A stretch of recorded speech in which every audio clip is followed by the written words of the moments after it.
Hello everyone, welcome. How are you all? I am Shri Rachindra Mundra और आज हम लोग शुरुआत करने जा रहे हैं।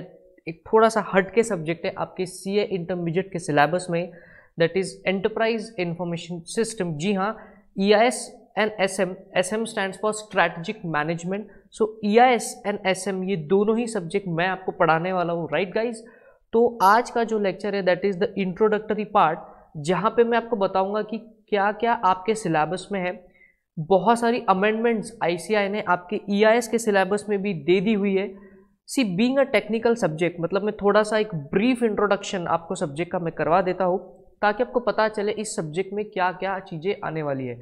सबसे पहले तो आपने ग्रुप 1 पढ़ा, जहाँ पे आपने सब्जेक्ट्स पढ़े जैसे कि अकाउंटिंग, टैक्सेशन, कॉस्टिंग, लॉ। और सेकंड ग्रुप में जो सब्जेक्ट है दैट इज EIS SM, ये थोड़ा सा मेन स्ट्रीम से हटकर सब्जेक्ट है। जैसे अकाउंटिंग में आपने पढ़ा कि कुछ फिक्स्ड रूल्स होते हैं, वो आपको फॉलो करके ही चीज़ों को सॉल्व करना पड़ता है। कॉस्टिंग में आपने प्योर मैथमेटिक्स, लॉजिक बेस्ड पढ़ा। लॉ में आपने पढ़ा जो लॉ में लिखा हुआ है, rules, regulation, government, companies act, बहुत सारी एक्ट्स आपने पढ़ी। टैक्सेशन इज आल्सो, मतलब उसमें भी 2 पार्ट आपने पढ़े, direct tax, indirect tax, right guys? तो ये जो सब्जेक्ट्स है ये सीए के कोर सब्जेक्ट्स है, मैंने अभी जिनकी बात करी। बट जी हाँ, आज की दुनिया में टेक्नोलॉजी का जो है वो बहुत ज़्यादा इम्पॉर्टेंस है। और ICI ये चाहता है कि हमारे जो स्टूडेंट है, जो मेंबर बनना चाहते हैं, उनको टेक्नोलॉजी का बेसिक नॉलेज तो होना ही चाहिए। बेसिक नॉलेज का मतलब ये नहीं कि बस मुझे व्हाट्सएप इंस्टॉल करते आ गया, फेसबुक इंस्टॉल करते आ गया तो मुझे टेक्नोलॉजी का नॉलेज है, या PDF फाइल सेंड करते आ गई, मोबाइल पे फोटो क्लिक करते आ गए तो टेक्नोलॉजी का। जी नहीं, जब आप दुनिया में चार्टर्ड अकाउंटेंट बन के जाओगे तो ICI चाहता है कि क्योंकि सारे सिस्टम्स आज ऑनलाइन है, और जब मैं बात करूँ सिस्टम की, इसका मतलब ही कंप्यूटराइजेशन यहाँ पे इन्वॉल्व है। तो ICI चाहता है कि जो उसका मेंबर है, जो चार्टर्ड अकाउंटेंट बच्चा बनने वाला है, उसको टेक्नोलॉजी का इन एंड आउट्स का नॉलेज हो। इन एंड आउट का मतलब ये नहीं कि ICI चाहता है कि आप इंजीनियर बनो, बिल्कुल गलत है। कुछ मिथ्स को भी इस सब्जेक्ट के बारे में जो लोगों के मन में है वो भी हम आज तोड़ेंगे, और आपके लिए ये सब्जेक्ट मैं बहुत ज़्यादा इंटरेस्टिंग बनाने वाला हूँ। कुछ खास बातें जो इस सब्जेक्ट को पढ़ाते वक्त मैंने आप सभी के लिए ध्यान रखी है, वो है 3 बातें। सबसे पहले आपको मिलेंगे कलर नोट्स, दूसरा आपको मिलेंगे समरी चार्ट्स जो आपको रिवीजन करने में बहुत ज़्यादा हेल्प करने वाले हैं, और तीसरा is the unique style of teaching. मैं हमेशा से पहले चैप्टर में चार्ट आपको पढ़ाऊंगा, उसके बाद उस चैप्टर में हम लोग डीप में जाएंगे, उसके बाद उस चैप्टर को हम लोग समझेंगे। बहुत सारे प्रैक्टिकल एग्जाम्पल मैं आपको दूंगा, वो एग्जाम्पल आपको अपनी बुक में लिख लेना है, बिकॉज ये एग्जाम्पल्स आपको स्टडी के टाइम पे बहुत ज़्यादा काम में आते हैं, राइट गाइज? तो कुछ इस हिसाब से हमारा पढ़ाई का जो है वो तरीका होने वाला है। अब टोटल EIS जो है उसमें आपको दिए गए ICI ने 5 chapters. So let me just bring up the screens in front of you. ये रहा आपके EIS का सिलेबस आपके स्क्रीन्स पे। तो टोटल 5 ही चैप्टर है आपके EIS में, और जो स्ट्रैटेजिक मैनेजमेंट है उसमें 8 चैप्टर है। अब जब से ICI ने न्यू सिलेबस को इंट्रोड्यूस किया तो EIS में बहुत ज़्यादा अमेंडमेंट नहीं हुआ था, बट जो भी मैंने क्लासेस ली है EIS की, उसमें हर वक्त मैं ये बोलता था कि अब EIS के सिलेबस को अपग्रेड होना ज़रूरी है, बिकॉज काफ़ी सारी चीज़ें हैपहैज़ार्ड थी, काफ़ी सारी चीज़ें पुरानी थी, बट रियल वर्ल्ड में वो अपग्रेड हो चुकी थी। तो ICI ने बहुत ही खूबसूरत सा यहाँ पे डिसीजन मेकिंग किया है, और उन्होंने EIS में काफ़ी ज़्यादा अमेंडमेंट लाई है। तो अगर आप मेरे पेन ड्राइव बाय करते हो, यार आप वर्चुअल स्टूडेंट हो, लाइव स्टूडेंट तो यहाँ है ही, उन सभी के लिए भी मैं ये बता रहा हूँ कि अगर आप पिछली पेन ड्राइव मेरी किसी दूसरे वेबसाइट से अगर आप बाय करोगे तो उसमें होगी ओल्ड रिकॉर्डिंग्स। यहाँ मैंने इसको लाइव प्रॉपर से अच्छी से इसको रिकॉर्ड किया है विथ अमेंडमेंट। सो मई 2020 के अटेम्प्ट के लिए ये लेक्चर के आगे जो रिकॉर्डिंग है, जो अमेंडेड पेन ड्राइव है, वो आपको अगर मेरे से आपको परचेस करनी है तो वो सिर्फ और सिर्फ आपको मिलेगी हमारी वेबसाइट पे, दैट इज़ learnka.in। इस जिस टेबल पे मैं बैठा हूँ उसके फ्रंट साइड पे आपको वेबसाइट का नाम तो दिख ही रहा होगा। तो ये था थोड़ा सा बात। अभी बात करेंगे कि आपके सिलेबस की हम बात करेंगे, तो ICI ने इस पर काफ़ी ज़्यादा अमेंडमेंट करी है, और टोटल 5 ही चैप्टर है। अगर आप मोटा मोटी तौर पे देखो तो EIS and SM both this subjects are way different from other subject. बाकी सब्जेक्ट को सोचने का तरीका, सॉल्व करने का तरीका, उसको समझने का तरीका ये काफ़ी अलग है। हालांकि ईआईएस थोड़ा सा कंप्यूटराइजेशन वाला सब्जेक्ट है और स्ट्रैटेजिक मैनेजमेंट तो भाई धंधे वाला सब्जेक्ट है। जी हाँ, नाम में लिखा हुआ है स्ट्रैटेजिक मैनेजमेंट, पर जब हम स्ट्रैटेजिक मैनेजमेंट पे जाएंगे तब उसकी चर्चा वहाँ करेंगे। आज हम लोग मिले हैं हमारे ईआईएस की क्लास के लिए। तो चलिए आपको बताते हैं कि ईआईएस में आपको क्या क्या चीज़ें मिलने वाली है। तो ये 5 चैप्टर में आपका सिलेबस जो है वो डिवाइड किया हुआ है। Automated business process, this is the first part. एक बार मैं इसका पेन चालू कर लूँ। Okay, so automated business is the first part. Financial and accounting systems, information system and its components, e commerce m commerce जो बच्चों का फेवरेट चैप्टर रहता है हमेशा, and core banking solution. Boss EIS का जो सिलेबस है ना वो बहुत ज़्यादा बढ़िया था पहले से ही, बट अब अमेंडमेंट के बाद हर चैप्टर में उन्होंने अमेंडमेंट लाई है और अमेंडमेंट के बाद अब ये सब्जेक्ट कंप्लीट हो चुका है इन ऑल रिस्पेक्ट। तो स्टार्ट करने से पहले मैं एक ब्रीफ ओवरव्यू दूंगा आपको हर एक चैप्टर के बारे में कि हम लोग क्या क्या पढ़ने वाले हैं। उसको जाने से पहले लेट मी जस्ट शो कि आपको जो नोट्स है वो कैसे मिलने वाले हैं। तो यहाँ पे मैं एक नोट्स की झलक आपको दिखा दूँ जो कि कलर नोट्स आपको मिलने वाले हैं। एक बार वो स्क्रीन पे आ जाए फिर मैं आपको दिखा देता हूँ कि नोट्स कैसे होने वाले हैं। Okay, it is loading. जी हाँ, तो कुछ इस हिसाब से आपको कलर नोट्स मिलेंगे जहाँ पे हेडिंग में कलर्स है, जहाँ पे बहुत सारे मैंने कलर स्कीम को यूज़ किया है, एक स्पेसिफिक कलर फॉर्मेट को मैंने यूज़ किया बिकॉज ईआईएस में कई बार हेडिंग का सब हेडिंग, फिर उसका एक सब हेडिंग और उसके आगे जाके भी सब हेडिंग, तो एक स्पेसिफिक कलर फॉर्मेट को हमने यहाँ पे फॉलो किया है। तो ये आपको यहाँ पे देखना मिलेगा। तो काफ़ी इंटरेक्टिव सी ये बुक आपको देखने मिलेंगी। प्लस ये देखिए बहुत सारे डायग्राम्स यहाँ पे मैंने आपके लिए बनाए हुए हैं। कई बार मैं बहुत सारी चीज़ें आपको क्लास में ही लिखाने वाला हूँ, तो आपको अपनी पेन, पेंसिल, कलर पेन जो आपको इस्तेमाल करना आप करिए, बट आपको साथ में रखना ज़रूरी है। प्लस आपको साथ में रखनी है स्टिकी नोट्स, येलो कलर की आती है ना स्टिकी नोट जो। तो सर इसका यूज़ क्या है कि क्योंकि ये बहुत ही अच्छी सी बुक है तो मैं नहीं चाहता आप उस पर बहुत ज़्यादा स्क्रिबलिंग करो। जो भी मैं एग्जाम्पल आपको देता हूँ आप उस स्टिकी नोट पे लिख करके वहाँ पे उसको चिपका सकते हो, ताकि जब आप घर पे पढ़ाई करोगे तो वो जो मेरे एग्जाम्पल है वो आपके साथ ज़रूर रहेंगे। समझ में आ रही है मेरी बात? चलिए, तो ये कुछ इस हिसाब से आपको कलर नोट्स दिए जाएंगे। ये देखिए कुछ डायग्राम्स वगैरह भी यहाँ पे इंटरैक्टिव बुक को बनाने के लिए मैंने ऐसा किया हुआ है। अब ना केवल ये, आपको मिलने वाले हैं चार्ट्स। जरा सी मैं चार्ट्स की झलक आपको दिखा दूं कि किस टाइप के चार्ट्स आपको मिलने वाले हैं। ये देखिए, ये कुछ इस हिसाब से आपको चार्ट्स मिलेंगे। ये है समरी चार्ट ऑफ चैप्टर 1, ये है मास्टर चार्ट, उसका पार्ट ए अभी आपको यहाँ दिख रहा है, तो फिर नीचे उसका चार्ट ए, कुछ इस हिसाब से आपको चार्ट्स मिलेंगे। सेकेंड चैप्टर का मास्टर चार्ट, फिर उसका sub chart A, then third chapter का मास्टर चार्ट, उसका सब चार्ट ए, उसका sub chart B and the sub chart C. इस हिसाब से चैप्टर को बहुत ही लॉजिकली मैंने डिवाइड किया, बिकॉज सी ईआईएस ऐसा सब्जेक्ट है कि जहाँ पे आपको थोड़ी सी मेमोरी आपकी टेस्ट होगी, प्लस आपकी इंटेलेक्चुअल जो कैपेसिटी वो भी 100% यहाँ पे टेस्ट होने वाली है। तो चीज़ें थोड़ा सा याद आने के लिए हमको थोड़ा सा फॉर्मलाइज्ड मैनर में यहाँ पे जाना है। तो ये चार्ट्स आपको हेल्प करेंगे ईआईएस के इस जंगल में एक रास्ता दिखाने के लिए। ओके गाइज, तो चलिए देखते हैं। तो कुछ इस हिसाब से आपको चार्ट्स मिलेंगे। तो chart, notebook and awesome teaching आपको ईआईएस के लिए मेरे तरफ से मिलेगी, जो आपको 100% एग्जामिनेशन की ओर लेकर ही जाएंगी। ओके, अगर आप पीछे के स्टूडेंट से, अगर जो मेरे स्टूडेंट रहे पीछे, उनसे अगर आप फीडबैक, उनके बहुत सारे वीडियोस मैंने यूट्यूब पे डाले, तो आपको थोड़ा सा आइडिया आएगा कि क्लास का माहौल हम लोग कैसा बना के रखते हैं और आपको बहुत अच्छी तरीके से यहाँ पे पढ़ाते हैं। राइट गाइज, तो चलिए थोड़ा सा ये था introduction about like what is the syllabus. अब बात करेंगे कि हर चैप्टर में इंस्टीट्यूट ने क्या आपके लिए बनाया है। तो सबसे पहला चैप्टर जो आपके लिए है that is the automated business process. इसकी थोड़ी सी चर्चा हम लोग यहाँ पे करेंगे। वो चर्चा करने के बाद हम लोग थोड़ा सा ही पार्ट आज करेंगे, उसके बाद अगला part next chapter next lecture में करेंगे, because being the first lecture थोड़ा सा मैं स्लो जाना चाहता हूँ ताकि आप सही से इस चीज़ को ग्रैब कर पाए। तो देखिए, ऑटोमेटेड बिजनेस प्रोसेस, जैसा कि आप सभी जानते हैं कि बिजनेस बैकग्राउंड से कितने बच्चे यहाँ पे, हाथ ऊपर कीजिए। हाँ जी, आपका बिजनेस क्या है घर का? हाँ, ओके, सुपर शॉप के आपके घर। जी, आपका बिजनेस क्या है घर पे? ओके, अपैरल का।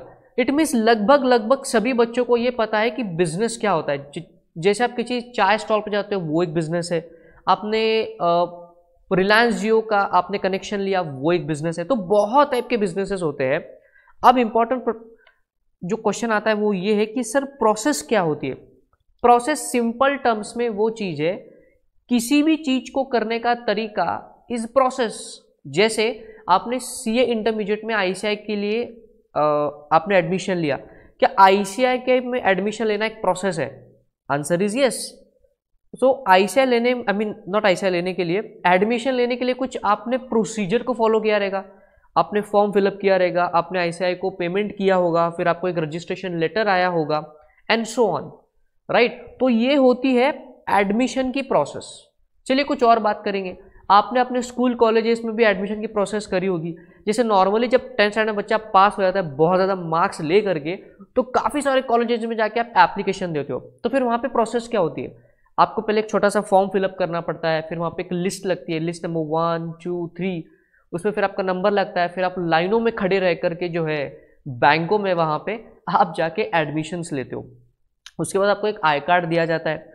उसके बाद आपको थोड़े से नोट्स अगर वो कॉलेज प्रोवाइड करता है तो आपको दिया जाता है, और कुछ इस हिसाब से एडमिशन आपका कॉलेज में हो जाता है। तो ये एडमिशन कराने का कॉलेज का अपना क्या है? प्रोसेस है। जैसे पढ़ाई का भी अपना एक प्रोसेस होता है। पहले आप क्लासेस लगाते हो, फिर हम आपसे बहुत ज़्यादा रिवीजन करवाते हैं, फिर आप घर पे उसको पढ़ते हो, फिर सेल्फ स्टडी करते हो, उसके बाद आप रिवीजन करते हो, और एग्जाम के एक दिन पहले यही सारी चीज़ पूरा एक दिन में आप रिवाइज करते हो। तो ये हो गई आपकी स्टडी की प्रोसेस। तो जैसे बिजनेस में बहुत सारी टाइप की प्रोसेसेस होती है। Now let us take a very simple example of a chai wala. अगर कोई चाय वाला है तो उसकी बिजनेस में क्या क्या प्रोसेस होंगी? एक प्रोसेस होंगी या बहुत सारी प्रोसेस होंगी? थोड़ा सा क्लास को इंटरेक्टिव बनाएंगे ताकि आपको मजा आएगा और मुझे भी मजा आएगा। जी हाँ, आप बोलिए। अच्छा, इनका ये बोलना है कि सर चाय वाले के बिजनेस में काफी सारी प्रोसेसेस होती है। अच्छा, तो और कुछ प्रोसेसेस का कुछ इलैबोरेट कर सकते हो उसको? अच्छा,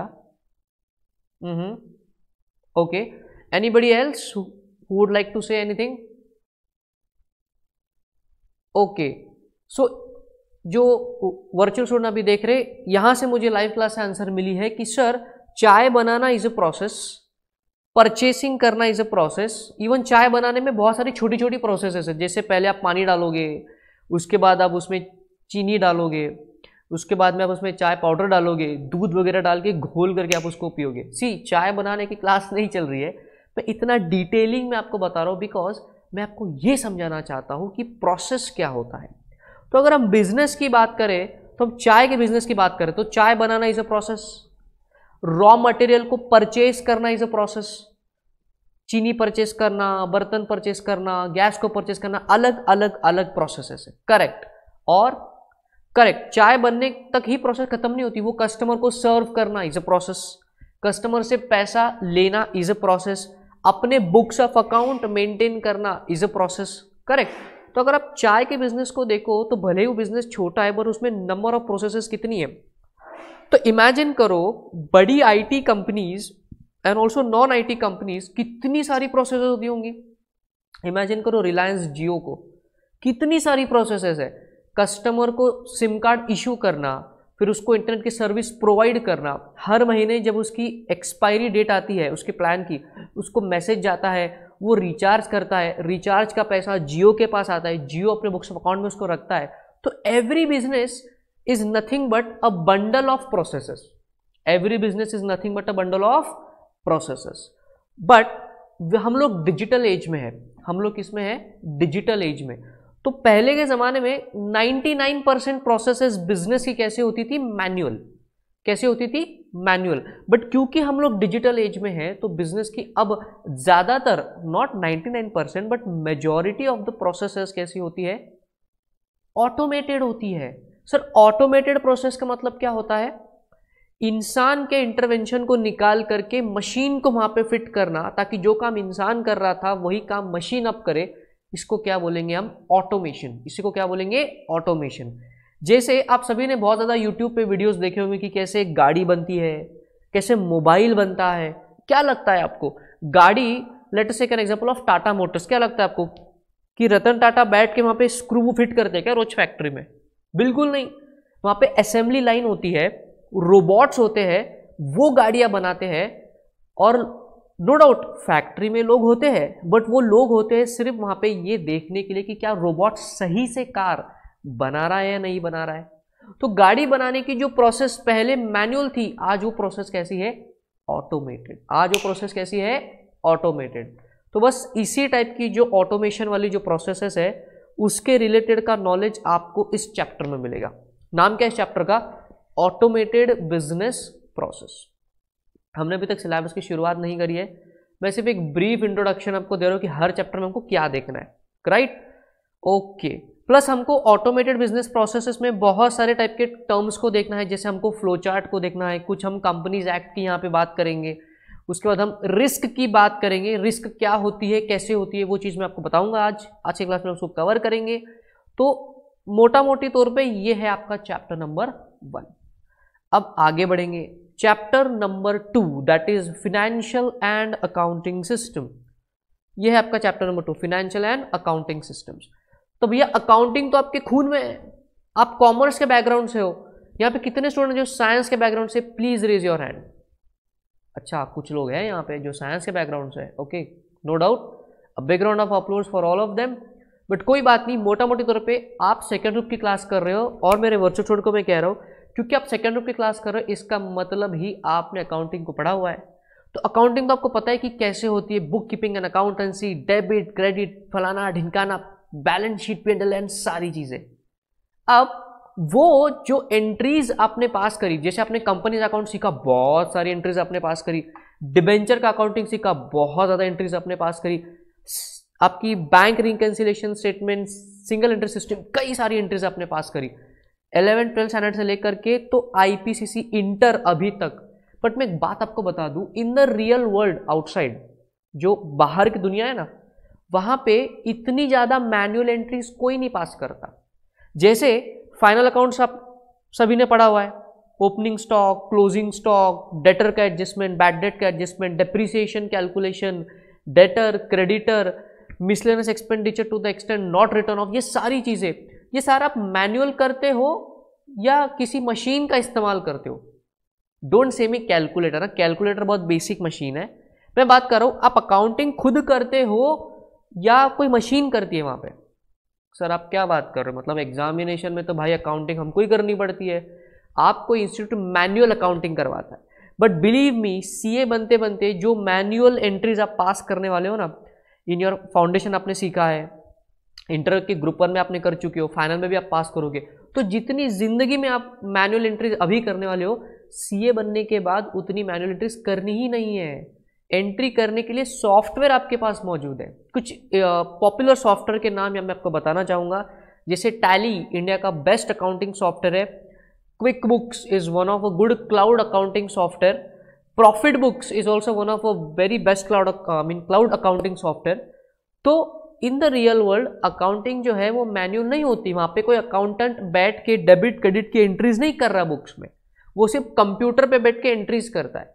तो आईसीआई चाहता है कि अकाउंटिंग का नॉलेज तो आप ले चुके, बट यही अकाउंटिंग जब सॉफ्टवेयर के थ्रू होती है तो आप ऑडिटिंग कैसे करोगे, उसको चेक कैसे करोगे, उसका नॉलेज आप सभी में बिल्डअप करने के लिए आईसीआई ने इस चैप्टर को आपके सिलेबस में इंट्रोड्यूस किया है, that is financial and accounting systems. तो यहाँ पे मैं आपको डेबिट क्रेडिट प्रॉफिट लॉस ये सब नहीं सिखाऊंगा, यहाँ पे आपको सिखाऊंगा कि कैसे सॉफ्टवेयर की दुनिया में डेबिट क्रेडिट कैसे ऑटोमेटिक होता है, एंट्री पास करने पे कैसे ऑटोमेटिक लेजर पोस्टिंग होती है। आप सभी ने 11th 12th में लेजर पोस्टिंग सीखी होगी, पहले आप जर्नल एंट्री पास करते हो, फिर लेजर पोस्टिंग करते हो, फिर ट्रायल बैलेंस बनेगा, फिर प्रॉफिट एंड लॉस आप बनाओगे, उसके बाद जाके बैलेंस शीट बनेगा। हाँ या ना, ऐसा ही करा है आपने। बट रियल वर्ल्ड में सॉफ्टवेयर में आपको सिर्फ जाके जर्नल एंट्री पे मतलब टाइप करके जर्नल एंट्री देनी है, बस इतना ही आपको करना है। उसके बाद की लेजर पोस्टिंग, उसके बाद का trial balance preparation, profit and loss account का प्रिपरेशन एंड बैलेंस शीट, ये सारी चीजें ऑटोमेटिक हो जाती है। जी हाँ, ये सारी चीजें ऑटोमेटिक हो जाती है। तो आईसीआई चाहता है कि ये सारी चीजों का नॉलेज आपको हो, बिकॉज जब आप एज एन ऑडिटर बन के किसी कंपनी में जाओ तो कोई आपको पागल ना बना सके कि भाई तुझे अकाउंटिंग का नॉलेज है भी या नहीं, समझ रहे हो। तो इसीलिए इन चीज़ों का नॉलेज आपको इस चैप्टर में मिलेगा, that is financial and accounting system. चलिए नेक्स्ट चैप्टर की ओर बढ़ेंगे, information system and its components. Information system and its components. Sir अब ये जो चैप्टर है ना, ये थोड़ा सा टेक्निकल सा आपको लग सकता है। This is one of the biggest chapter in your syllabus. सबसे बड़ा ये चैप्टर है, लगभग 60-70 पेजेस हमारे ही नोट्स के इस चैप्टर में गए हुए हैं, समझ रहे हो। तो सबसे बड़ा ये चैप्टर है, बट बिलीव मी सिर्फ चैप्टर बड़ा है बट है बहुत ही इंटरेस्टिंग। यहाँ पे बहुत इंटरेस्टिंग चीज़ें आपको सीखने मिलेंगी कि एक कंप्यूटर में बेसिक्स क्या होता है, जैसे हार्डवेयर, सॉफ्टवेयर, CPU। आ गई अपनी कंप्यूटिंग की क्लासेस आपको याद? जी हाँ, जो स्कूल में आपने पढ़ा था ना वही आपको यहाँ पे याद दिलाएंगे। सेंट्रल प्रोसेसिंग यूनिट क्या होता है, इनपुट डिवाइस क्या होता है, आउटपुट डिवाइस क्या होता है। सर ये तो सब स्कूल में सीख चुके हम, तो हमको यहाँ क्यों बताया जा रहा है? बिकॉज क्या होता है, by the passage of time school की बातें CA करते करते आप भूल जाते हो। तो ICI चाहता कि थोड़ा सा आपको नॉलेज को रिफ्रेश करा दिया जाए। So just let me show you some points. Oh sorry, ये बंद हो गया, इसको हम स्टार्ट करते हैं वन नोट को। तो मैं आपको बता रहा था कि आपको इस चैप्टर में क्या क्या मिलेगा, दैट इज चैप्टर नंबर 3 में हमको क्या क्या सीखना है। एक बार ये ऑन हो जाए फिर मैं आपको बताता हूँ। ओके, तो बेसिकली चैप्टर नंबर 3 में हमको मेनली 3 चीज़ें इस चैप्टर में कवर करनी। ये चैप्टर मोटा मोटी 3 पार्ट्स में डिवाइडेड है। पहला आएगा IT systems and its components, IT system and its components। दूसरा पार्ट आएगा कंट्रोल वाला। सर कंट्रोल क्या होता है? वो नहीं जो आप सोच रहे हो। कंट्रोल यहाँ पे हम कंप्यूटर की दुनिया की बात करें, बदमाश बच्चे हो आप सब। यस, लास्ट में आएगा ऑडिटिंग का पार्ट, लास्ट में आएगा ऑडिटिंग का पार्ट। तो मोटा मोटी तौर पे ये चैप्टर इन 3 पार्ट्स में डिवाइडेड है। तो सर जो मैंने बताया ना कंप्यूटर का बेसिक्स, हार्डवेयर, सॉफ्टवेयर, नेटवर्क, ये टेक्निकल चीज़ें आपको IT सिस्टम्स में आएंगी। ये जब चलेगा ना ये पार्ट चैप्टर का, तो हो सकता है कि आपको थोड़ा लगे कि हम लोग इंजीनियरिंग के क्लास में बैठे हैं, बट बिलीव मी, भरोसा रखो, ये बहुत ज़्यादा सिंपल है। आपको सीख के मज़ा आएगा और कुछ ऐसी बातें पता चलेंगी जो एक्चुअली कंप्यूटर के बारे में आपने नहीं सीखी थी। चैलेंज करके कहता हूँ, ऐसी बातें मैं आपको सिखाऊंगा और ऐसा नॉलेज गिविंग मैं आपको दूंगा जो कहीं और नहीं मिलेगा। बेसिक कंप्यूटर का आपको एक्चुअली पता चलेगा कि कैसे सिस्टम्स पीछे से काम करती है। आपका कंप्यूटर खराब हो गया तो उसको कैसे ठीक खुद ही कर सकते हो आप, वो भी आपको मैं यहाँ पे बताऊंगा। उसके बाद हम बात करेंगे कंट्रोल की। सर कंट्रोल का मतलब क्या होता है? कंट्रोल का मतलब होता है रिस्ट्रिक्शंस लगाना, अपने कंट्रोल में रखना। जैसे आप सभी के पेरेंट्स आप सभी को कंट्रोल में रखते हैं। जैसे आप सभी आज क्लास के लिए यहाँ पे आए, या फिर सुबह से मॉर्निंग से आप लोग क्लासेस कर रहे हो, तो जब मॉर्निंग घर से निकलते हो, क्लास को जाते हो, तो अपने पापा मम्मी से बात करते हो, राइट। क्लास के जब क्लासेस खत्म हो जाती है या फिर आपको कहीं और जाना है, तो पापा मम्मी का आप रिपोर्टिंग करते हो। ये रिपोर्टिंग क्यों करते हो पापा मम्मी को आप? कुछ बच्चे बोल रहे सर एवी नहीं होता, बिकॉज आपके पापा मम्मी चाहते कि आप क्या कर रहे हो, कहाँ जा रहे हो, किससे बात कर रहे हो और कैसे हो, ठीक हो या नहीं हो, इस बात की वो उनको चिंता है। और अपनी इस चिंता को सेटिस्फाई करने के लिए वो आपको कहते हैं कि मेरे को फ़ोन करना, मेरे को SMS करना, मेरी परमिशन लेना। तो ये जो फ़ोन SMS परमिशन है, this are nothing but controls जो आपके पेरेंट्स आप पे लगाते हैं। समझ है मेरी बात? तो पेरेंट्स की बात नहीं कर रहा हूँ मैं, यहाँ पे मैं कंट्रोल समझा रहा हूँ आपको। वैसे ही कंप्यूटर में कंट्रोल्स होते हैं। सर कंट्रोल क्या होता है? जैसे आप सभी के घर पे कंप्यूटर है, अगर नहीं भी है तो कभी ना कभी तो कंप्यूटर यूज़ किया होगा, उसमें एंटीवायरस सॉफ्टवेयर आपने यूज़ किया रहेगा। सर क्यों यूज़ करते हो आप एंटीवायरस सॉफ्टवेयर? सर क्या सवाल है, मतलब है तो है, उसको यूज़ तो करना ही करना है। नहीं, लॉजिकल आंसर चाहिए मेरे को। हाँ तुम बताओ क्यों यूज़ करते हैं कंप्यूटर में एंटीवायरस? अच्छा, इनका कहना है कि कंप्यूटर में सर हम एंटीवायरस इसलिए यूज़ करते हैं बिकॉज हम चाहते हैं कि हमारा जो कंप्यूटर है वो वायरस से प्रोटेक्टेड रहे। अच्छा, तो ये जो आप एंटीवायरस सॉफ्टवेयर अपने कंप्यूटर में लगाते हो, ये आपने अपने कंप्यूटर पे कंट्रोल ही तो लगाया है कि अगर वायरस कंप्यूटर में आ जाएगा तो कंप्यूटर खराब हो जाएगा। तो उससे बचने के लिए आपने क्या लगाया, एक कंट्रोल लगाया, और उस कंट्रोल का एक दूसरा नाम है एंटीवायरस सॉफ्टवेयर। इस कंट्रोल के कई ज़्यादा पार्ट्स है, वो हम लोग डीप में देखेंगे जब हम लोग चैप्टर में जाएंगे, बट आई होप आपको एक बेसिक अंडरस्टैंडिंग आई कि कंट्रोल होता क्या है, राइट। और चैप्टर का जो लास्ट पार्ट है दैट इज अबाउट ऑडिटिंग। अब सर ऑडिट क्या होता है? ऑडिटिंग की क्लासेस तो आपने अटेंड कर ही रखी होंगी, तो फैकल्टीज ने आपको पहले दिन बताया होगा कि हम ऑडिटर है, हमारा काम है कि जो लोगों ने काम किया है उसको जाके चेक करना, उसको देखना कि क्या ये चीजें एज पर लॉ है या नहीं है, फिर उस पर अपना ओपिनियन देना। वो है ना हमारे अपने प्रोफेशन के famous word true and fair view. तो ये जो ट्रू एंड फेयर व्यू है, जब आप किसी बैलेंस शीट पे साइन करते हो तो आपको क्या लगता है, आप आंख बंद करके साइन कर लेते हो? बिल्कुल नहीं।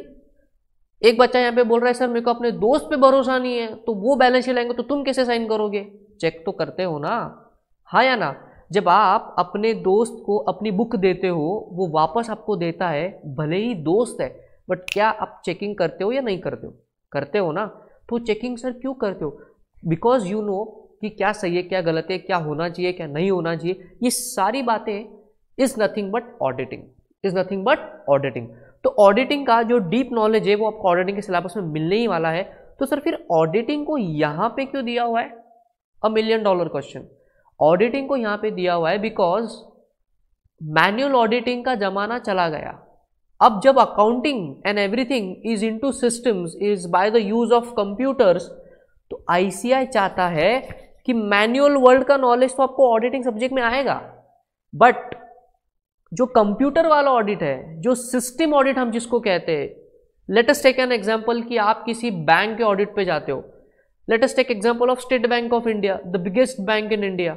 स्टेट बैंक ऑफ इंडिया जो सॉफ्टवेयर अपने कंप्यूटर में इस्तेमाल करता है उसका नाम है बैंक्स लिंक। तो आपको बोला बेटा जाओ जरा देखो ये जो बैंक लिंक सॉफ्टवेयर ऐसा है, जो एसबीआई वाले यूज कर रहे हैं, क्या ये सही है या गलत है?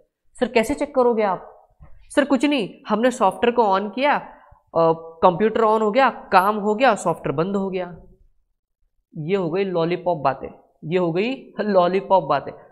आईसीआई चाहता है कि वो बैंक्स लिंक का जो सॉफ्टवेयर है ना, उसका पूरा डीप नॉलेज आपको आना चाहिए। यस, उसमें कैसे फंक्शनिंग होती है, उसमें एंट्रीज कैसे पास होती है, क्या SBI applicable accounting standard follow कर रहा है या नहीं कर रहा है, इंड एस फॉलो कर रहा है या नहीं कर रहा है, आरबीआई के गाइडलाइंस फॉलो कर रहा है या नहीं कर रहा है सॉफ्टवेयर के थ्रू। तो आप एसबीआई को ऑडिट तो करोगे but with that banks link का सॉफ्टवेयर। तो ऑडिटिंग कैसे करनी है सॉफ्टवेयर के थ्रू, टेक्नोलॉजी को ऑडिट कैसे करना है, ये आपको आएगा इस चैप्टर के 3rd पार्ट में। Are you understanding my point? तो बेसिकली आपको जो चैप्टर नंबर 3 है, आपको ये 3 बातों का नॉलेज आने वाला है कि कंप्यूटर क्या होता है, उसका बेसिक नॉलेज आएगा, फिर उस पर कंट्रोल कैसे लगाते हैं, प्राइवेसी, एंटीवायरस, सारी चीजें, और लास्ट में आपको दिखेगा कि ऑडिटिंग कैसे उसका करना है, राइट। तो बड़ा ही इंटरेस्टिंग सा चैप्टर है, नो डाउट बड़ा चैप्टर है बट इंटरेस्टिंग चैप्टर है। चलिए आगे बढ़ेंगे, सिलेबस का ये था 3rd चैप्टर। अब बात करेंगे जो स्टूडेंट्स का हमेशा से फेवरेट सा चैप्टर रहा है, that is chapter number 4, e commerce, m commerce and emerging technologies. E commerce, m commerce and emerging technologies. Sir इस चैप्टर में हम लोग क्या सीखने वाले हैं? जैसा कि ये नाम ही आपको सजेस्ट कर रहा है, e commerce, m commerce and emerging technology. Sir e commerce क्या होता है? मुझे बोलने की जरूरत नहीं है, आप सभी ने फ्लिपकार्ट, अमेजोन से शॉपिंग तो करी ही होगी। जिसने नहीं करी है शॉपिंग, वो अभी के अभी इस क्लासरूम के बाहर खिड़की से कूद जाए। मतलब ऑब्वियसली आप जिस एज में जी रहे हो वो ई कॉमर्स का एज ही तो है। फ्लिपकार्ट से आपने शॉपिंग करी होगी, अमेजोन से आपने शॉपिंग करी होंगी। तो सर क्या आप क्लास में यहाँ पे हमको शॉपिंग कराओगे? क्या आप हमको यहाँ पे डिस्काउंट कूपन दोगे? बेटा यहाँ पे समाज सेवा नहीं चल रही, ठीक है। आपको जो मिलने वाला है वो नॉलेज ये है, शॉपिंग कैसे करनी ये तो आपको पता ही है, बट क्या आपको ये पता है कि फ्लिपकार्ट के वेबसाइट के पीछे क्या सिस्टम्स है, अमेजोन के वेबसाइट के पीछे क्या सिस्टम्स है। जब आप कोई मोबाइल फोन परचेस करते हो, अभी let us take the latest example, Xiaomi Redmi Note 8 Pro जो अभी हाल ही में Xiaomi ने लॉन्च किया था, वो मोबाइल फ्लैश सेल हुआ था। तो फ्लैश सेल कैसे काम करता है, कैसे आइटम स्टॉक आउट हो जाता है, इन्वेंट्री कैसे वो बैकएंड में मेंटेन करते हैं, आपकी सेल्स ऑर्डर को कैसे प्रोसेस किया जाता है, आपको मैसेजेस आते हैं ना, your order has been placed, फिर उसकी डिलीवरी निकल चुकी है, फिर आउट फॉर डिलीवरी, ये सारी चीजें आपको दिखाई देती है नहीं दिखाई देती? आई मीन मैसेजेस पे आता है ना। तो ये सारी सिस्टम्स बैकएंड में कैसे काम करती है, इसी का नॉलेज आपको e commerce I mean 4th chapter के फर्स्ट पार्ट में मिलेगा। बात करेंगे एम कॉमर्स की। M commerce stands for mobile commerce. Flipkart की पहले वेबसाइट थी, आज एप्लीकेशन है। अमेजॉन की भी पहले वेबसाइट थी, आज एप्लीकेशन है। बराबर, बहुत सारे ऑनलाइन एजुकेशन जो पोर्टल है वो ऐप के थ्रू काम करते हैं। जैसे साइंस के फील्ड में जो सबसे पॉपुलर एप्लीकेशन है एजुकेशन के लिए इंडिया में अभी, that is the Byju's app. ये एप्लीकेशन ऑनलाइन एजुकेशन का रिवोल्यूशन ला रहा है इंडिया में। तो ये है एम कॉमर्स, मतलब मोबाइल प्लेटफॉर्म्स के थ्रू कैसे कंपनीज बिजनेस करती है वो तो सीखना ही है, बट बैकएंड सिस्टम्स कैसे काम करती है ये भी हमको सीखना है। सर वो बिजनेस कैसे करती है, प्रॉफिट कैसे कमाती है, क्या करती है, ये सारी चीजें हम सीखेंगे स्ट्रैटेजिक मैनेजमेंट में। ईआईएस में इसका क्या रिलेवेंस है, इसीलिए ईआईएस और स्ट्रैटेजिक मैनेजमेंट को साथ में रखा है आईसीएआई ने। धंधा करो स्ट्रैटेजिक मैनेजमेंट से सीखो, धंधे को बड़ा करो टेक्नोलॉजी, तो टेक्नोलॉजी का नॉलेज कहाँ मिलेगा आपको, ईआईएस में। तो ये दोनों सब्जेक्ट इसीलिए साथ में। समझ में आ रही बात? अब लास्ट जो थर्ड बड़ा पार्ट है चैप्टर नंबर 4 से, that is the emerging technologies. Sir emerging का मतलब क्या होता है, उभरता हुआ, न्यू टेक्नोलॉजीज। तो कुछ नाम मैं आपको लिख के बताऊँ तो एग्जाम्पल के तौर पे हम लोग सीखने वाले कि क्लाउड कंप्यूटिंग क्या होता है, ये चीज़ हम इस चैप्टर में सीखने वाले हैं। फिर हम लोग सीखने वाले हैं वेब 3.0 एंड वेब 4.0। आप जो इस्तेमाल करते हो ना, देखियो कोई भी वेबसाइट आप ओपन करते हो www.ici.org, मेरी जो वेबसाइट है www.learncard.in। तो ये जो www है, इस www का सर फुल फॉर्म क्या है, कौन आंसर करेगा? हाँ जी आप बताइए। वेरी गुड, www का मतलब है वर्ल्ड वाइड वेब। तो ये क्या टेक्नोलॉजी है, इंटरनेट ब्राउजर क्या होता है, इंटरनेट कैसा है इंडिया में, आई मीन पूरे वर्ल्ड में, वो सारी चीज़ें आपको यहाँ पे मिलेंगी। उसके बाद ग्रीन आईटी की बातें होंगी यहाँ पे, कुछ ही मैं आपको एग्जांपल दूंगा, इसके डीप में हम चैप्टर में जाने वाले हैं। ग्रीन आईटी मतलब एनवायरमेंटल फ्रेंडली कंप्यूटिंग। एनवायरमेंट का तो आप सब ने भर भर के नॉलेज लिया है, 12th स्टैंडर्ड में एनवायरमेंट के क्लास को आप बड़ी शिद्दत से जाते थे, हाँ या ना? तो वो जो नॉलेज है उसकी बात नहीं हो रही है, बिकॉज कंप्यूटिंग से भी तो एनवायरमेंट पे इफेक्ट होता है। जैसे मैं इस कंप्यूटर को यूज़ कर रहा हूँ, जब ये कंप्यूटर खराब हो जाएगा, ये वेस्ट चला जाएगा, तो इसका स्क्रीन, इसका प्लास्टिक जो इसमें इस्तेमाल हुआ है, क्या ये एनवायरमेंट को हार्म करेगा नहीं करेगा? 100% करने वाला है। तो कैसे उसको अवॉइड करें, कैसी ऑल्टरनेटिव चीज़ें यूज़ करें, ये चीज़ें कहाँ पे आएंगी, ग्रीन आईटी में। सर और क्या सीखने वाले हम, बहुत ही इंपॉर्टेंट, हम लोग सीखने वाले जो नई चीज़ें आ रही है, artificial intelligence, internet of things. अब आर्टिफिशियल इंटेलिजेंस की हम जब बात करें तो भाई रजनीकांत साहब को कैसे भूल सकते, रोबोट मूवी देखी आपने, रोबोट 2.0 आपने देखा, वहां पे देखा ना, मशीन सोचने लग जाती है। तो सर आर्टिफिशियल इंटेलिजेंस क्या होती है, इस पे जाने से पहले लेट मी आस्क यू, आपके पास जो इंटेलिजेंस है वो कैसी है, आर्टिफिशियल है कि नेचुरल है? कुछ बच्चे अभी भी सोच रहे हैं कि हमारे पास इंटेलिजेंस है या नहीं है। आपके पास जो इंटेलिजेंस है वो है नेचुरल इंटेलिजेंस। बट अगर मैं कहूँ कि सपोज यहाँ पे कोई रोबोट है, या आपने देखा है वो रजनीकांत की मूवी में, जैसा उसको बनाया जाता है वैसे ही वो काम करता है, प्लस जैसा जैसा उसको डेटा इनपुट आता है उसके हिसाब से सोच के वो डिसीजन मेकिंग करता है।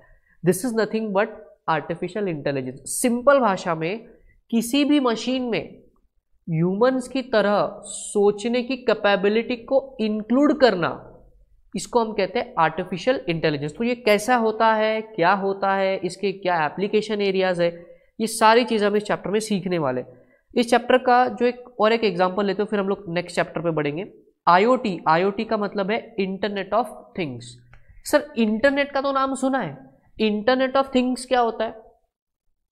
जैसे आपने बहुत सारे यूट्यूब पे वीडियोस देखे होंगे कि आप लोग किसी घर में गए और ऑटोमेटिक वहाँ के लाइट्स चालू हो गए, आप लोग बाथरूम में गए और ऑटोमेटिक शॉवर चालू हो गया, गाड़ी में बैठे ऑटोमेटिक एसी चालू हो गया, होता है नहीं होता है? होम ऑटोमेशन जिसको हम लोग कहते हैं। आपने किसी गाड़ी को हाथ लगाया तो ऑटोमेटिक सायरन बजने लगता है। तो आपको क्या लगता है कि ये जो सारी चीज़ें हैं, गाड़ी हो गया, घर हो गया, गीज़र हो गया, ये जो सारी है इसको हम कहते हैं नॉन लिविंग थिंग्स। और ये उनको मिलने वाले डेटा के हिसाब से जब डिसीजन मेकिंग करती है, और ये डिसीजन मेकिंग इंटरनेट पे बेस्ड है। इसका मैं डीप में एग्जांपल लूंगा, अभी सिर्फ इंट्रोडक्शन दे रहा हूँ, घबराने की जरूरत नहीं है, राइट। इसको हम कहते हैं इंटरनेट ऑफ थिंग्स। मतलब नॉन लिविंग कोई थिंग है, उसको आप इंटरनेट से जोड़ दो तो इंटरनेट से उसको बहुत सारा डेटा मिलेगा। फिर उस डेटा को इनपुट लेकर के वो मशीन सोचेगी और फिर डिसीजन मेकिंग करेगी ऑटोमेटिक, राइट। जैसे आप किसी घर में जाते हो और ऑटोमेटिक लाइट्स चालू हो जाती है, तो घर में कैसे पता चला कि आप आ गए? सेंसर्स लगे होते हैं वहां पे। क्या लगे होते हैं? सेंसर्स। तो सेंसर को पता चलता है कि आप घर में हो या नहीं हो, राइट। तो जब आप घर में आते हो तो लाइट्स ऑन हो जाती है, आप घर से निकल जाते हो, कोई ह्यूमन एक्टिविटी वहां पे नहीं होती, तो ऑटोमेटिक लाइट्स बंद हो जाते हैं। ये होता है इंटरनेट ऑफ थिंग्स। तो ऐसी बहुत ही इंटरेस्टिंग सी चीज़ों का नॉलेज आपको इस चैप्टर के एंड वाले पार्ट में मिलेगा, that is emerging technologies. So guys, are you finding this very interesting? मज़ा आने वाला है। मैंने बताया पहले आपको कि ये मेन स्ट्रीम से ना हटके सिलेबस है, मज़ा आएगा पढ़ के कि एक्चुअल में जो चीज़ें हैं, जो टेक्नोलॉजी दुनिया में है, वो कैसे चलती है, करेक्ट। तो ये था आपका चैप्टर नंबर 4। अब जाएंगे चैप्टर नंबर 5 पे, जो कि लास्ट चैप्टर है आपके सिलेबस का, जिसका नाम है core banking solution. Core banking solution, जरा मैं यहाँ आ जाऊँ और फिर हम लोग देखेंगे इसको। इसका नाम लिखते हैं core banking solution. Core banking solution. Sir, core banking solution, ये पूरा की पूरा जो चैप्टर है ये बैंकिंग पे बेस्ड है। पूरा बैंकिंग का नॉलेज आपको आएगा, मजा आएगा। सर, बैंकिंग वाला चैप्टर हमारे सिलेबस में क्या कर रहा है? क्या हमको बैंक की एग्जाम देनी है? नहीं बेटा नहीं, बैंक के एग्जाम के लिए सिलेबस नहीं है। ये सिलेबस है आपको बैंक के सिस्टम्स का नॉलेज आने के लिए। आप में से यहाँ पे कितने लोग हैं कि जिनका बैंक में अकाउंट है? 90% ऑफ द स्टूडेंट्स। यहां पे कोई ऐसा है कि जिसका बैंक में अकाउंट नहीं है? जिस किसी ने भी अभी हाथ ऊपर किया है ना, अभी के अभी उठ के खिड़की के बाहर कूद जाए। भाई, मोदी जी ने सबके जनधन अकाउंट यहाँ पे ओपन कराया और आपके बैंक अकाउंट नहीं है यहाँ पे, राइट। 100% आपके नहीं होंगे, आपके पापा मम्मी के होंगे। कभी बैंक में गए हो आप? कभी बैंक में गए हो? कौन बताएगा बैंक में कौन गए? अच्छा जी, आप बताइए, बैंक में आप कब गए थे लास्ट? रिसेंटली आप बैंक में कब गए?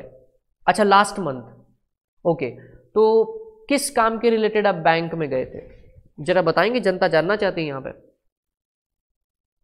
कैश डिपॉजिट करवाने के लिए। अच्छा, कहीं 1500 के नोट तो नहीं थे? नहीं। अच्छा, तो क्या प्रोसीजर फॉलो करी आपने? ओके, आपने स्लिप भरी, राइट। फिर कैश, ऑब्वियसली बेसिक तो कैश लेकर ही आप जाओगे। फिर आप लाइन में लग गए। अच्छा, उसके बाद जब आपका नंबर आया तब? ओके, फिर कैश डिपॉजिट करी और वो सिर्फ आप घर पे लेके आ गए। तो देखिए, इन्होंने जो प्रोसेस को फॉलो किया है, ये बैंकिंग एक छोटी प्रोसेस है, बट बैंक में ऐसी बहुत सारी प्रोसेसेस है ना। अकाउंट ओपनिंग करना, आप ऑनलाइन बैंकिंग का इस्तेमाल करते हो, पेटीएम, मोबीक्विक, भीम के एप्लीकेशन आप इस्तेमाल करते हो, राइट। तो ये सारी चीज़ों का नॉलेज इस चैप्टर में मिलेगा। प्लस इस चैप्टर में आपको आईसीएआई ये भी नॉलेज देना चाहता है, एज अ फाइनेंशियल प्रोफेशनल आपको सारी बातें पता चाहिए कि बैंक में कैसे कैसी चीज़ें होती है, right. Let us take an example कि आपको लोन लेना है बैंक से। कोई बच्चा मुझे हमें बता सकता है कि भाई लोन लेने की क्या प्रोसीजर है? हाँ जी, आप बताइए, क्या आपने कभी लोन लिया है? आई मीन, आपने नहीं लिया होगा, आपके घर में किसी ने लिया रहेगा, तो कुछ प्रोसेस पता है आपको, उन्होंने क्या फॉलो किया रहेगा? अच्छा, तुम बताओ कि क्या होगा इसमें। अच्छा, ओके, मेरे को समझ में आ गया कि आपको बहुत ज़्यादा उस चीज़ का नॉलेज नहीं है, तो मैं कुछ सवाल आपसे पूछता हूँ। क्या लगता है आपको, बैंक में ऐसे ही जाने का और ऐसे मतलब आप जाके ब्रांच मैनेजर से मिलो, उसको हाय हेलो करो, नमस्ते साहब कैसे हो एंड ऑल, और उसको बोलो कि मेरे को लोन चाहिए और वो आपको लोन दे देगा? क्या लगता है आपको? आप बैंक से ना लोन मांगने जा रहे हो, बैंक से पार्ले जी का बिस्किट नहीं मांगने जा रहे हो कि भैया ये लो 10 रुपये और 10 रुपये का बिस्किट दे दो। लोन बैंक से निकालने के लिए बहुत बड़ी प्रोसीजर होती है। प्रोजेक्ट रिपोर्ट आपको बनाना पड़ता है, बहुत सारे डॉक्यूमेंट्स आपको सबमिट करना पड़ता है, फिर बैंक उस पर एनालिसिस करता है और बैंक ये चेक करता है कि भाई ये जो बंदा जो बंदी जो लोन लेने आए हैं क्या ये अपना कर्ज वापस चुका पाएंगे या नहीं चुका पाएंगे। आपने ईएमआई का नाम सुना होगा, इक्वेटेड मंथली इंस्टॉलमेंट्स। तो क्या सामने वाला लोन रीपे कर पाएगा या नहीं कर पाएगा, ये रिस्क एनालिसिस कौन करता है, बैंक। तो ये सारी प्रोसीजर्स कैसे होती है, प्लस बैंक में कैसी कैसी आईटी सिस्टम्स लगी होती है। बहुत बार आप बैंक में गए होंगे, वहां पे आपको बहुत सारे आंटी अंकल दिखेंगे, वो आप उनको कुछ भी पूछो वो कंप्यूटर पे बैठ के कुछ ना कुछ करते हैं। जैसे आप एसबीआई में गए, वहां पे आपने पूछा कि आपको आपका अकाउंट स्टेटमेंट चाहिए, तो आपको क्या लगता है अकाउंट स्टेटमेंट ऐसे प्रिंट करके रखे होते क्या वहां पे? Answer is no. फिर आप बोलो कि मेरे को बैंक स्टेटमेंट चाहिए, वो बोलेंगे नाम बताओ, नंबर बताओ, और फिर कुछ तो टक टक टक टक कंप्यूटर पे करेंगे और फिर कुछ तो स्क्रीन पे आएगा और आपको स्टेटमेंट दिया जाएगा। तो वो जो टक टक टक टक स्क्रीन पे कर रहे हैं वो वहां पे सोल्टेयर का गेम नहीं खेल रहे, उनके सामने कोई तो सिस्टम है बैंकिंग की। उसी सिस्टम का नॉलेज आपको कहाँ मिलेगा, इस कोर बैंकिंग के चैप्टर में। Correct guys. अब कुछ और इंटरेस्टिंग सी चीजें भी इस चैप्टर में आने वाली है। जैसे मैं कुछ बड़े बड़े पार्ट इस चैप्टर के आपको बता दूं। सबसे पहले हम इस चैप्टर में देखने वाले हैं overview of banking process. Overview of banking process कह लो, सर्विसेज कह लो, बैंक क्या करता है क्या नहीं करता वो हम लोग जानने वाले। उसके बाद सीबीएस सिस्टम्स की बारे में बात होगी। Sir what is CBS systems? Bank के भी अपने सर्वर होते हैं। सर सर्वर क्या होता है बताऊंगा आराम से, अभी सिर्फ समझ लो। सर्वर होते हैं, कंप्यूटर होते हैं, नेटवर्क्स होता है, एक अपना डेटाबेस होता है बैंक का। तो ये सारी चीज़ों का नॉलेज आपको इस चैप्टर में मिलेगा। वो कैसे होगा, क्या होगा, थोड़ा सा सस्पेंस मेंटेन रहने दीजिए, कभी कभी सस्पेंस में मज़ा होता है। थर्ड पार्ट क्या है सर? इंटरेस्टिंग वाला पार्ट है रेगुलेटरी पार्ट। थर्ड पार्ट है यहाँ पे, इसको मैं नाम दे दूँ रेगुलेटरी कंप्लायंस। रेगुलेटरी कंप्लायंस मतलब सर क्या बैंक को कुछ लॉज एंड रूल्स फॉलो करने पड़ेंगे? हाँ, आपने सीखा है RBI is the mother of all banks. तो हर बैंक जो इंडिया में है क्या उसको आरबीआई के रूल्स फॉलो करने पड़ेंगे? Answer is yes. तो आरबीआई की गाइडलाइंस यहाँ पे दी हुई है। करेक्ट। उसके बाद कुछ और एक्ट्स का यहाँ पे नॉलेज आएगा। बैंकिंग रेगुलेशन एक्ट, जैसे आपने पढ़ा ना companies act, income tax act, GST act, वैसे बैंक के लिए भी एक अपना एक्ट है। मतलब आप कल चल के आपको ऐसा लगता है कि भाई मैं सीईओ तो बन गया बट प्रैक्टिस में, क्लासेस में, बिजनेस में मजा नहीं, मेरे को बैंक खोलने का है। तो बैंक खोलने के लिए बैंक कोई ऐसा ही नहीं खुल जाता, आपको बैंक के लिए लाइसेंस लेना पड़ता है। तो लाइसेंस कैसे मिलेगा, कैसे नहीं मिलेगा, इसका सारा नॉलेज बैंकिंग रेगुलेशन एक्ट में दिया हुआ है, वो हम यहाँ पे सीखेंगे। और एक इंपॉर्टेंट अमेंडमेंट जो यहाँ पे आई हुई है that is related to an act called as prevention of the money laundering act. Prevention of the money laundering act, PMLA. ये पिछले ओल्ड सिलेबस में जो अभी पीछे अटेम्प्ट हुआ उसमें it was a very small part. अब आईसीएआई ने इसका दायरा बढ़ाया हुआ है, इसमें काफ़ी नई प्रोविजंस यहाँ पे आईसीएआई ने इंट्रोड्यूस करी, तो वो भी हम यहाँ पे कवर करने वाले हैं। And it is going to be one of the important parts of your syllabus. उसको हम बहुत अच्छे से रिवाइज करेंगे, आपको मैं समझाऊंगा कि लोग कैसे फिनेंशियल फ्रॉड करते हैं।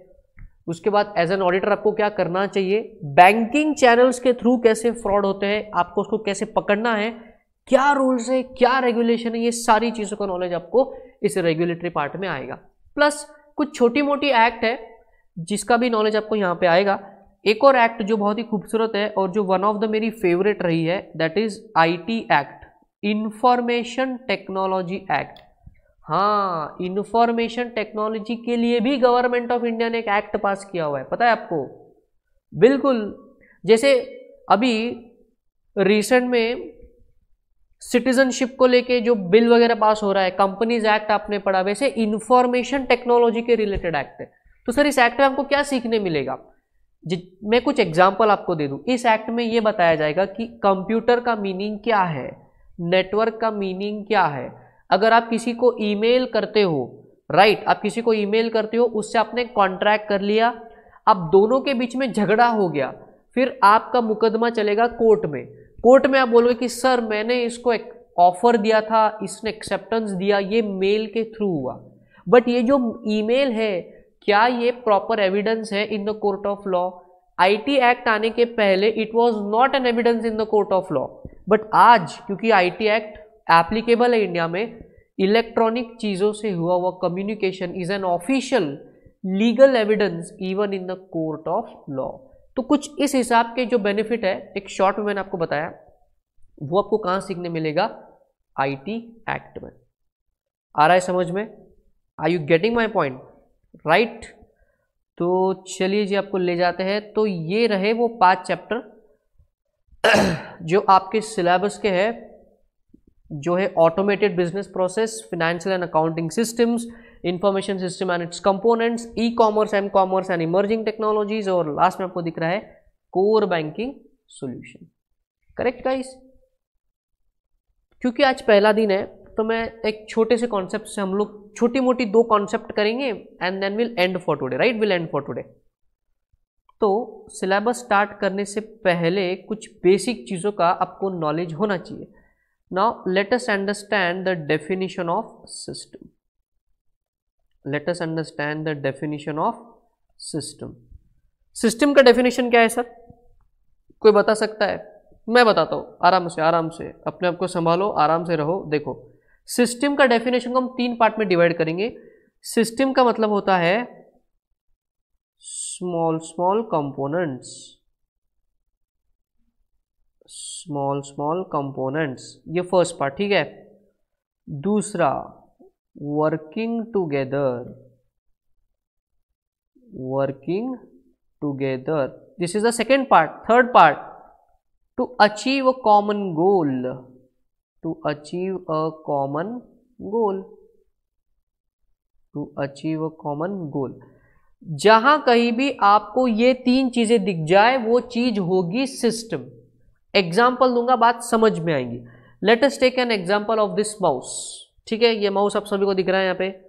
लास्ट में बालकनी स्टूडेंट्स, क्या आप सभी को दिख रहा है माउस? ओके। अब मुझे बताइए, क्या ये माउस एक सिस्टम है? क्या ये माउस एक सिस्टम है? ध्यान से देखिए, आपको क्या करना है, जो टेस्ट मैंने बताया ना, small components working together to achieve a common goal, अगर वो चीजें इसमें है तो ये माउस एक सिस्टम है। Let us C small components. इस माउस में क्या क्या कंपोनेंट्स है? वर्चुअल स्टूडेंट्स, क्या आपको माउस दिख रहा है यहाँ पे? ओके। क्या क्या कंपोनेंट्स है यहाँ पे? ये रोलर आपको यहाँ पे मिलेगा, ये प्लास्टिक की बॉडी यहाँ पे मिलेगी, इसके अंदर अपना एक मदरबोर्ड है छोटा सा, एक इलेक्ट्रॉनिक सर्किट चिप है, इसमें सेल लगता है, क्योंकि ये देखिए यहाँ पे, ये वर्चुअल स्टूडेंट इसको ध्यान से देखिए, इसमें सेल लगा हुआ है। तो ये है सारे स्मॉल कंपोनेंट्स। तो क्या पहला क्राइटेरिया सेटिस्फाई होता है? Answer is yes. Okay, now let us come to the second part, working together.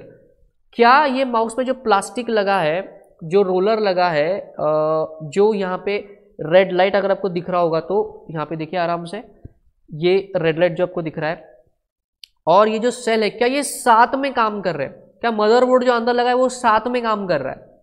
Yes, it is working together ना। देखिए आपके सामने इंटैक्ट है ये, तो working together. And what is the goal that this mouse is achieving? ये mouse का इस्तेमाल क्या है सर? पॉइंटिंग के लिए, कंप्यूटर को कंट्रोल करने के लिए, डबल क्लिक करने के लिए, राइट क्लिक करने के लिए, फोल्डर को ओपन करने के लिए, शट डाउन करने के लिए, फाइल को सेव करने के लिए, स्टार्ट करने के लिए, बंद करने के लिए, ब्ला ब्ला ब्ला। तो ये जो कंप्यूटिंग वाला, जो पॉइंटिंग वाला गोल है, कंप्यूटर को कंट्रोल करने वाला गोल है, ये माउस अचीव कर रहा है। तो क्या थर्ड कंडीशन भी सेटिस्फाई हो गई?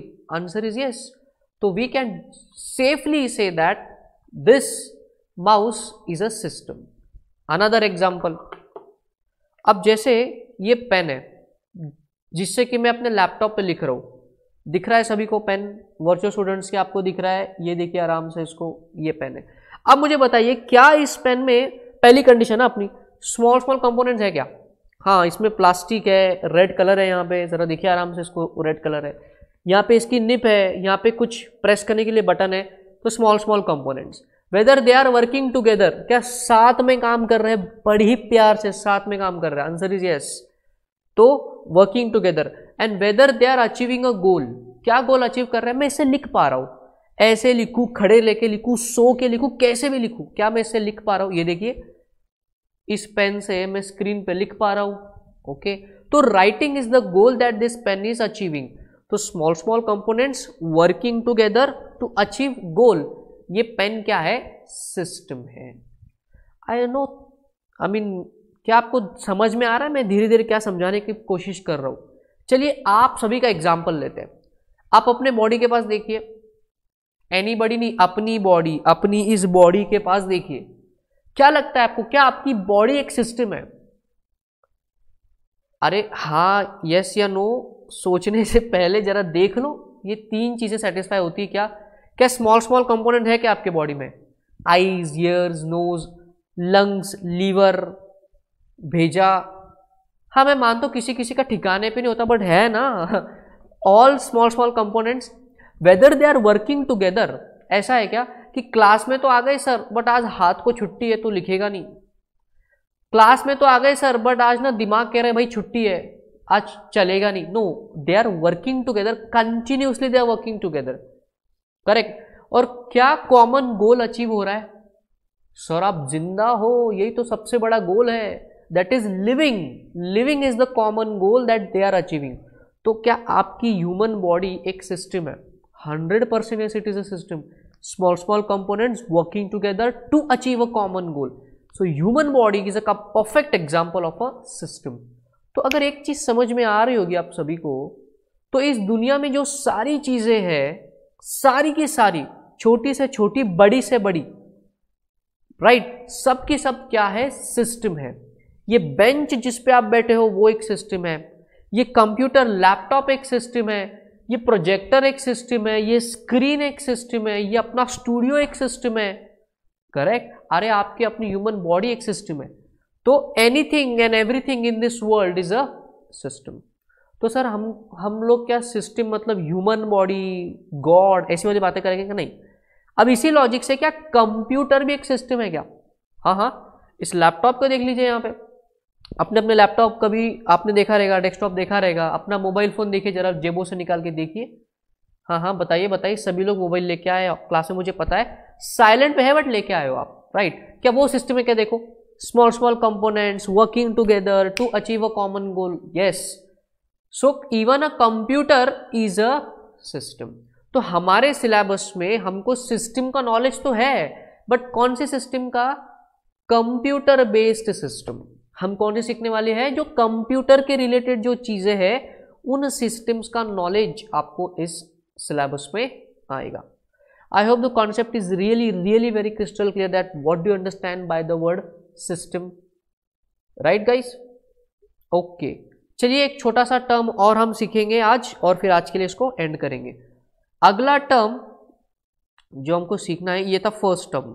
कुछ टर्म्स मैं आपको पहले ही दिन क्लास में करवा देता हूँ, ताकि जब मैं अपना सिलेबस आगे बढ़ेगा मैं आपको बताता हूँ, अच्छा पहली क्लास में हमने वो देखा था, दूसरी क्लास में हमने वो देखा था, तो रेफरेंस से होना चाहिए। तो पहले दिन हमने देखा कि सिस्टम क्या है। अब दूसरा हम देखेंगे कि साला रिस्क क्या होता है। रिस्क क्या होता है? कौन बताएगा मेरे को रिस्क क्या होता है? अच्छा, 3 वर्ड लिखता हूँ, ठीक है मैं यहाँ पे, रिस्क, वल्नरेबिलिटी, और तीसरा वर्ड है threat. Risk, vulnerability and threat, in 3 words का मतलब बताइए यहाँ पे। हाँ हाँ इंग्लिश में लिखा हुआ है, बताइए जरा मतलब इसका, तुम बताओ क्या मतलब है रिस्क का। अच्छा, आप सभी ने सीए इंटरमीडिएट में एडमिशन ले रखा है? यस सर, डेफिनेटली सर, तो बैठे हैं हम लोग क्लास में। आप एग्जामिनेशन देने वाले हो, 100% आपको लगता है कि आप पास हो जाने वाले हो, या आप फेल भी हो सकते हो। तो ऐसा लगता है ना आपको कि फेल हो सकते हो, तो आप हमेशा कहते हो ना यार सीए में ना बड़ी रिस्क होती है, हो सकता है कि मैं पास हो जाऊं, हो सकता है कि मैं पास नहीं हो जाऊं। तो सर रिस्क का डेफिनेशन क्या है? रिस्क इज नथिंग बट जो नुकसान, प्रोबेबल नुकसान आपको होने वाला है, दैट इज द रिस्क। तो रिस्क क्या है? आप एग्जाम में फेल हो सकते हो। जब आप गाड़ी रोड पे चलाते हो तो रिस्क क्या है? आपका एक्सीडेंट हो सकता है। आप एडवेंचर गेम्स खेलते हो, रिस्क क्या है? कि आपको लग सकती है, आपको हॉस्पिटल में एडमिट किया जा सकता है। समझ रहे मेरी बात को? आ रहा है? उसी लॉजिक से बिजनेस में भी रिस्क होती है कि आपने करोड़ों रुपए बिजनेस में लगाए, हो सकता है बिजनेस चले या ना चले, चल गया तो बहुत अच्छा, नहीं चला तो नुकसान होगा। तो रिस्क क्या होता है sir? The degree of loss that you will bear or you have to face is nothing but risk. अब सर वल्नरेबिलिटी का मीनिंग क्या होता है? वल्नरेबिलिटी का मीनिंग होता है वीकनेस। वल्नरेबिलिटी का मीनिंग क्या होता है? वीकनेस। जैसे let us take an example. अच्छा ठीक है, चलो मैं अगले वर्ड का मीनिंग बताता हूं, हम एक एग्जांपल लेंगे और इस इक्वेशन को कवर करेंगे। ये कैसे तीनों चीजें कनेक्टेड है, ठीक है। थ्रेट का मतलब क्या होता है सर? थ्रेट का मतलब जैसे आप एग्जामिनेशन में बैठने वाले हो, चलिए आपके एग्जामिनेशन का ही एग्जाम्पल लेते हैं। एग्जामिनेशन में आप आईसीआई के बैठने वाले हो, पास हो सकते हो या फेल भी हो सकते हो, तो फेल होना इज अ रिस्क। तो फेलियर क्या है सर? रिस्क है। तो चलिए फेलियर को हम यहां पे लिखेंगे failure. Failure is a risk. देखो मैं इक्वेशन बना रहा हूं आराम से। वल्नरेबिलिटी का मतलब क्या होता है सर? वीकनेस। अभी फेल क्यों हो सकते हो आप? उसके दो रीजन है। एक पहला रीजन जो बहुत ही बेसिक है और ज्यादातर वही रीजन होता है कि आपने पढ़ाई नहीं करी अच्छे से, आपने कुछ चैप्टर को छोड़ दिया और उसी चैप्टर पे जरा धड़ा ऐसे आने क्वेश्चन पूछ लिए, तो आपने पढ़ाई नहीं करी। क्या ये वीकनेस है? एग्जामिनेशन इज अ सिचुएशन, उसमें फेल होना रिस्क है। वीकनेस क्या है? वीकनेस क्या है? No study. वीकनेस क्या है सर? No study. तो ये हो गया आपका वीकनेस। अब थ्रेट कौन है? किसकी वजह से आप फेल हो सकते हो? पेपर किसने सेट किया है सर? आईसीएआई। इसको चेक कौन करने वाला है सर? एग्जामिनर। तो हो सकता है ना आईसीएआई बहुत ही टफ पेपर सेट कर दे, बहुत ही टफ पेपर सेट कर दे। हो सकता है, नहीं हो सकता है सर? हर बार हर एग्जाम में ये होता है, आप सभी तो जानते हो आपने आईसीएआई को। तो ICAI is a threat. ICAI is a threat. तो यहां पे मैं लिख दूं टफ पेपर, टफ पेपर। तो देखिए एग्जामिनेशन की सिचुएशन में फेल होना रिस्क है, आपकी स्टडी नहीं हुई, ये आपकी वल्नरेबिलिटी है। और आईसीएआई टफ पेपर सेट करेगा, ये आपको खतरा है। जिस बात से आपको खतरा है उसको हम थ्रेट कहेंगे। उसको हम क्या कहेंगे? थ्रेट कहेंगे। अब जरा ध्यान से बताना, हाँ एकदम आराम से। वल्नरेबिलिटी एंड थ्रेट दोनों में से कौन सी चीज आपकी पकड़ में है? मतलब कौन सी चीज आपकी मुट्ठी में, आपके कंट्रोल में है? आप आईसीएआई को कंट्रोल कर सकते हो क्या? Answer is no. बट क्या आपने जो पढ़ाई नहीं करी, ये आपकी वीकनेस है, क्या इसको आप कंट्रोल कर पाओगे क्या? Answer is yes. So vulnerability हमेशा इंटरनल होती है। वल्नरेबिलिटी हमेशा इंटरनल होती है और थ्रेट हमेशा एक्सटर्नल होता है। थ्रेट कैसे होता है सर? एक्सटर्नल होता है थ्रेट। तो रिस्क का इक्वेशन क्या है? रिस्क का इक्वेशन बहुत ही सिंपल, आपको समझ आ ही गया होगा कि risk is equal to vulnerability plus threat. इस इक्वेशन को 1000 बार याद कर लेना, ये इक्वेशन बहुत ज़्यादा काम में आने वाला है जब हम सिलेबस में आगे बढ़ेंगे। तो बार बार हम risk vulnerability threat, risk vulnerability threat, इसको हम लोग सीखने वाले हैं। इसलिए पहले दिन आपको मैंने सिखा दिया कि रिस्क क्या होती है, correct. Now let us take another last example for today, और फिर हम आज के लिए इसको बंद कर देंगे। Let us take an example कि आप अपनी बाइक, आप फाउंडेशन पास आउट हो गए, सीपीटी वगैरह पास आउट हो गए, अब उसके बाद आपने, आपके घर वालों ने आपको एक नई बाइक, नई स्कूटर, इलेक्ट्रिक स्कूटर लेकर के दी, करेक्ट। अब मुझे बताइए, आप घर से यहां पे आ रहे थे, क्या घर से यहां तक आते आते रोड पे आपका एक्सीडेंट हो सकता है क्या? खुदा ना खास्ता ऐसा हो, बट हो सकता है क्या? 100% हो सकता है। तो एक्सीडेंट इज अ रिस्क। अब एक्सीडेंट में आपकी जान जा सकती है, सामने वाले की जान जा सकती है, गाड़ी खराब, कुछ भी हो सकता है, लॉस। तो एक्सीडेंट इज अ रिस्क। अब सर वल्नरेबिलिटी की बात करेंगे। आपके गाड़ी में भी तो खराबी हो सकती है, आपके गाड़ी के ब्रेक्स वीक थे। Let us take an example, आपकी गाड़ी के ब्रेक वीक थे। क्या गाड़ी का ब्रेक वीक होना ये आपकी वीकनेस है गाड़ी की, जो रिस्क को मटेरियलाइज कर देगी, जिसकी वजह से एक्सीडेंट हो सकता है? तो हाँ, तो improper brakes, improper brakes is a vulnerability. और सर थ्रेट कौन है फिर? इमेजिन कीजिए गाड़ी आपकी है, आप क्लास पे ला रहे हो, तो थ्रेट कौन है? कौन बताएगा यहाँ पे? अजय आप बताइए। गाड़ी थ्रेट है? किसकी गाड़ी? आपकी गाड़ी या गाड़ियों पे चलने वाली गाड़ी? मोहतरमा जी यहाँ पे कहने वाली कि सर इनकी जो गाड़ी है यही थ्रेट है। एग्जैक्टली अपोजिट आंसर है, आपकी गाड़ी थ्रेट नहीं है, बट रोड पे जो सारी व्हीकल्स चल रही है ना, ऑटो रिक्शा, दूसरी बाइक्स, ट्रक्स, ये जो सारी चीजें रोड पे चल रही है ना, इनकी वजह से भी आपका एक्सीडेंट हो सकता है। इन्हीं से तो आप टक्कर करोगे, तो वो हर गाड़ी जो रोड पे चल रही है वो क्या है? आपके लिए थ्रेट है। तो all outside vehicles are threat. समझ में आ रही चीजें? तो आपके गाड़ी का ब्रेक वीक होना ये वल्नरेबिलिटी है, रोड पे हर गाड़ी थ्रेट है, और अगर ये दोनों चीज मिल जाए तो आपकी लग सकती है, दैट इज आपका एक्सीडेंट हो सकता है। और यही रिस्क का इक्वेशन है, risk is equal to vulnerability plus threat. Okay guys, I hope आज के लिए इतना बस है, बाकी की बातें नेक्स्ट लेक्चर में करेंगे। Thank you.